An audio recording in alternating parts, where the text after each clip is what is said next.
Irmãos, a paz do Senhor Jesus, quero compartilhar com os irmãos mais um versículo da palavra de Deus. Provérbios 27 e versículo de número 7. Diz assim a palavra de Deus: a alma farta pisa o favo de mel, mas a alma faminta, todo amargo é doce. Salomão coloca diante de nós uma cena aparentemente simples. Ele diz: existem duas almas, uma está farta e a outra está faminta. Diante da primeira existe um favo de mel, e diante da segunda existe algo que ele diz amargo. Mas acontece algo surpreendente. A alma farta pisa o favo de mel, e a alma faminta acha doce até aquilo que é amargo. Então existe uma verdade escondida nesta figura. O estado da alma altera a maneira como ela percebe aquilo que está diante dela. O favo não deixou de ser doce. O mel não perdeu o seu sabor. Então veja, quem perdeu o desejo foi a alma farta. E aqui quero fazer uma aplicação espiritual à pessoa do Senhor Jesus, uma vez que a Bíblia fala que a palavra é como mel, e a Bíblia diz também que Jesus é a própria palavra. Então veja, Cristo continua precioso, Cristo continua sendo Salvador, Cristo continua sendo o único mediador entre Deus e os homens, Cristo continua oferecendo perdão ao pecador arrependido, e o Evangelho continua sendo o poder de Deus para a salvação. Então veja, o favo de mel não perdeu a sua doçura, Jesus não perdeu a sua doçura, o homem é que perdeu o paladar, o homem é que perdeu o desejo, o homem é que perdeu a fome da palavra e do Evangelho de Deus. O problema desta geração não é a falta de Cristo, não é a falta da operação de Cristo, não é a falta do favor de Deus para com as pessoas. O problema é que há uma geração tão cheia de outras coisas que muitas vezes não percebe o quanto necessita de Cristo. É uma geração que está cheia de entretenimento, uma geração que está cheia de prazeres, uma geração que está cheia de distrações, de informações, de desejos e ao mesmo tempo vazias de Deus. Então veja, a alma farta pisa aquilo que é precioso. Foi o que o versículo falou. A alma farta pisa o favo de mel. Então vejamos, ela não pisou em algo estragado, ela não pisou em algo que estava azedo, ela não pisou em algo sem valor, ela pisou justamente no favo de mel. Isso significa que podemos ter algo precioso diante de nós e ainda assim desprezá-lo.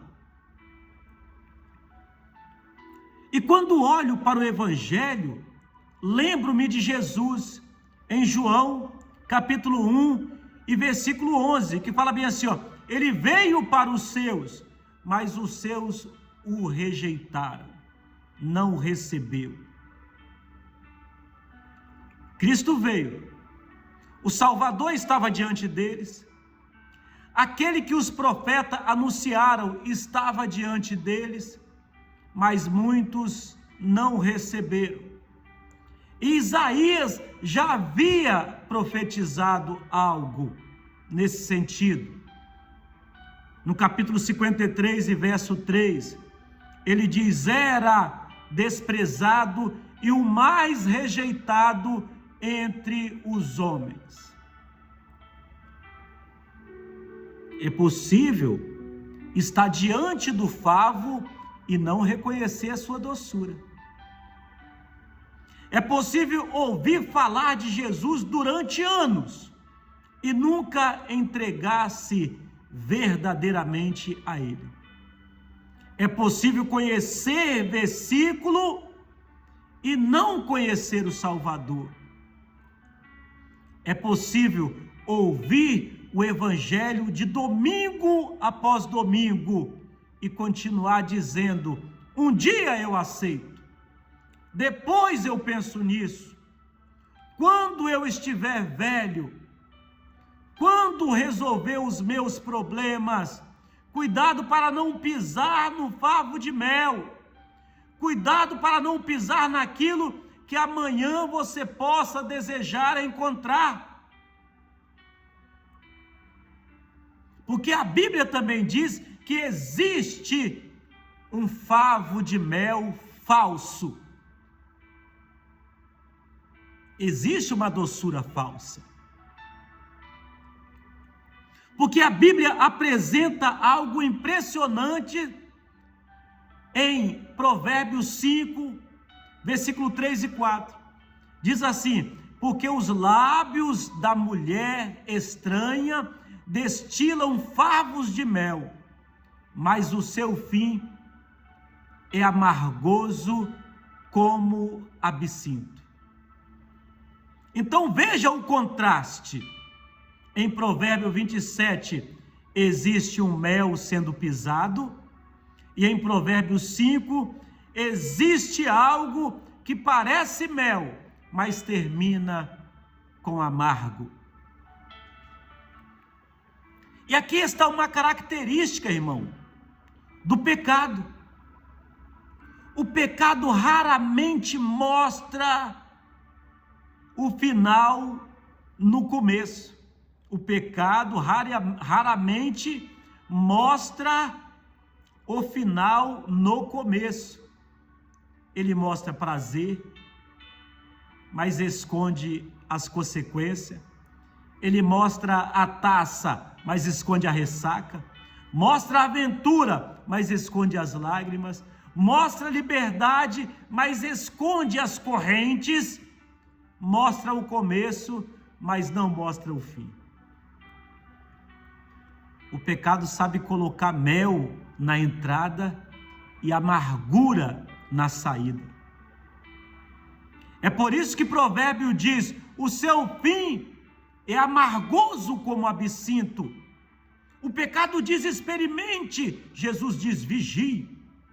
O pecado diz: não acontecerá nada. Deus fala: certamente morrerá. Em Romano diz: o salário do pecado é a morte. O pecado promete, vai ser doce, mas depois que o homem entra, descobre o amargo, o absinto. E dentro disso, quando o homem entra nesta linha ou neste caminho, ele começa a chamar o amargo de doce. Voltemos ao versículo que lemos, Provérbio 27, 7. Mas a alma faminta, todo amargo é doce. Isso é muito profundo. Quando existe uma fome desesperada, a pessoa aceita aquilo que normalmente rejeitaria. E espiritualmente podemos fazer uma aplicação séria aqui. quando o homem rejeita aquilo que Deus oferece, pode começar a buscar satisfação onde jamais encontrará alimento para a sua alma.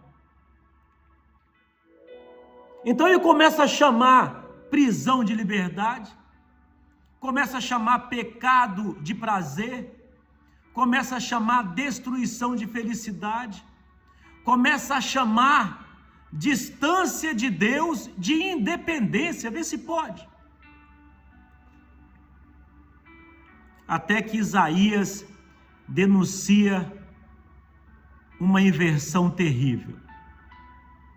Isaías 5:20 fala bem assim, ó: ai dos que ao mal chamam bem e ao bem chama mal, que fazem das trevas luz e da luz treva, e trazem amargo, fazem do amargo doce e do doce amargo.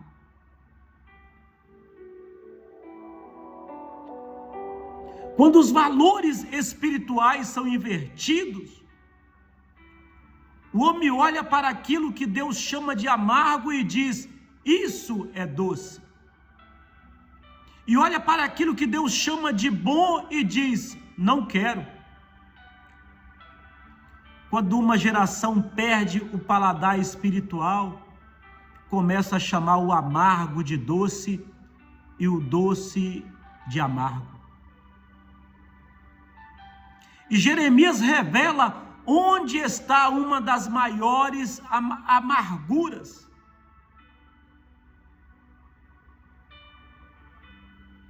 Jeremias deixou registrado no capítulo 2, 19, e ele diz assim, ó: sabe, pois, e vê que mal e quão amargo é deixares o Senhor teu Deus.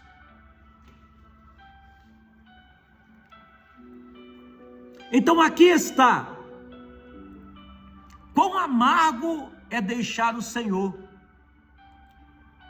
O homem pensa: se eu deixar Deus, serei livre. Mas Jeremias diz: é amargo. O homem pensa: longe de Deus vou aproveitar a vida. Mas Jeremias diz: é amargo. O mundo pode oferecer muitas coisas, mas nenhuma delas substitui a presença de Deus. O maior problema do homem não é simplesmente aquilo que ele perdeu na vida, é estar separado daquele que lhe deu a vida. Este é o grande problema do homem. Por isso o Evangelho não veio simplesmente melhorar nossa condição terrena. Cristo veio nos reconciliar a Deus. 2 Coríntios 5:20 fala bem assim, ó: reconciliai-vos a Deus.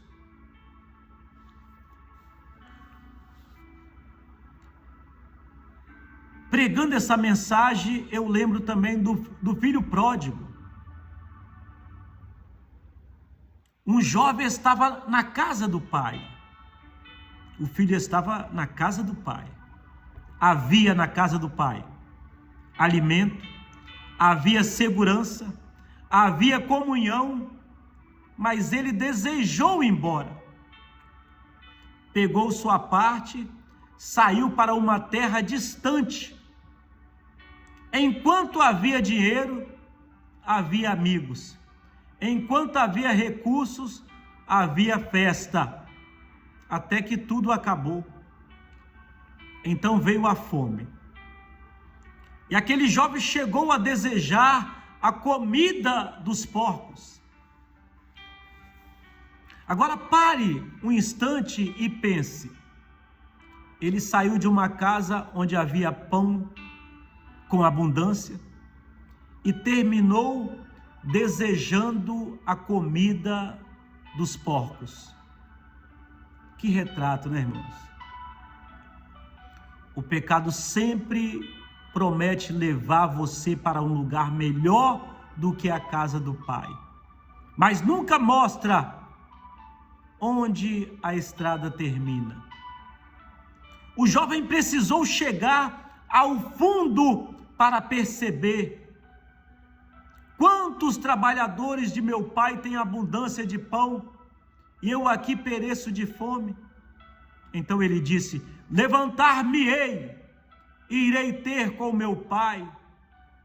Aqui começa a mudança. Ele não disse: vou melhorar primeiro para ir ter com o pai. Ele disse: vou voltar para o pai.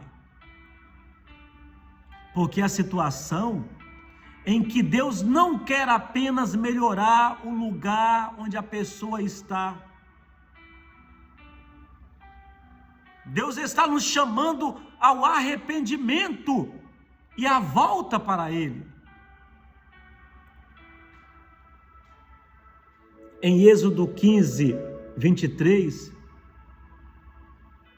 Israel chegou a Mara e havia água, mas quando provaram, não puderam beber, porque as águas eram amargas. Por isso aquele lugar recebeu o nome de Mara.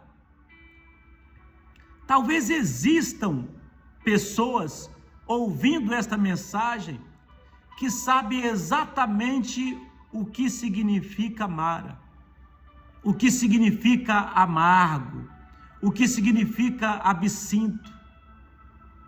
A vida ficou amarga. O casamento passou por amargura. A família viveu momentos amargos. Vieram perdas, vieram decepções, vieram lágrimas. Mas observe o que acontece. Moisés chama ao Senhor. Moisés chamou o Senhor.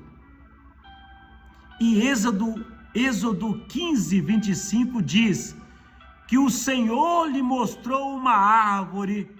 Moisés a lançou nas águas e as águas se tornaram doces. Que cena maravilhosa!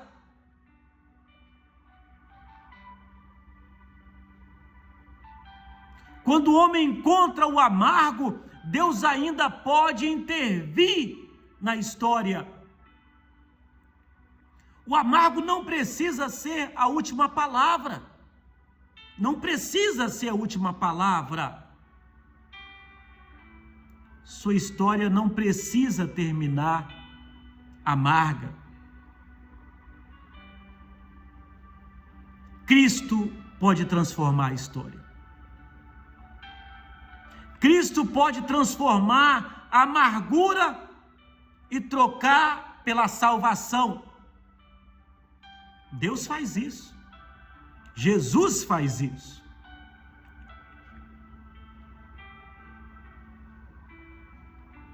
E quando nós nos voltamos para o Calvário, para a crucificação, aqui existe algo extraordinário. Enquanto estava sendo crucificado, ofereceram algo a Jesus e deram-lhe a beber vinho misturado com fel, mas ele, provando, não quis beber.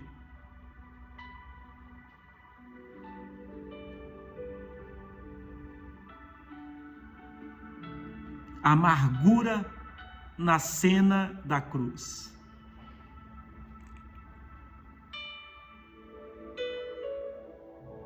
Mas aquilo que torna o Calvário central não é simplesmente a bebida amarga. Não é. É o que Cristo estava fazendo ali. E 1 Pedro 2,24 diz assim: levando ele mesmo em seu corpo os nossos pecados sobre o madeiro. O inocente estava morrendo pelas nossas culpas, Cristo estava oferecendo sua vida. E por que isso? Para reconciliar pecadores com Deus, para transformar o seu amargo na sua doçura. Cristo é o nosso favo de mel, irmãos. Cristo é a nossa doçura. A cruz mostra o preço da nossa salvação. Aquele que não tinha pecado carregou os nossos pecados. Aquele que era justo morreu pelos injustos.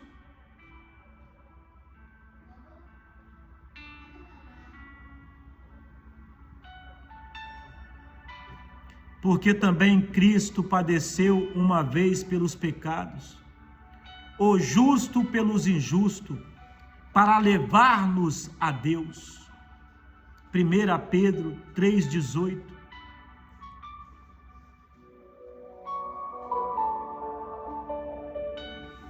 Então veja, esse é o coração do Evangelho. Não pise nesse favo, não pise nessa doçura. Provérbio 27:7, novamente, alma farta pisa o favo de mel.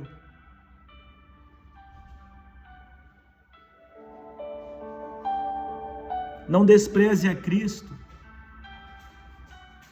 Você talvez já tenha desprezado muitas oportunidades, mas você hoje está ouvindo novamente. Você entrou neste vídeo aqui para ouvir acerca dessa doçura, acerca desse favo de mel.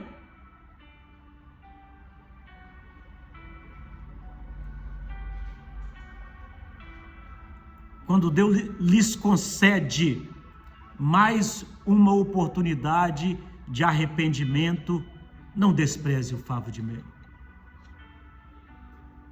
Não pise na doçura de Deus.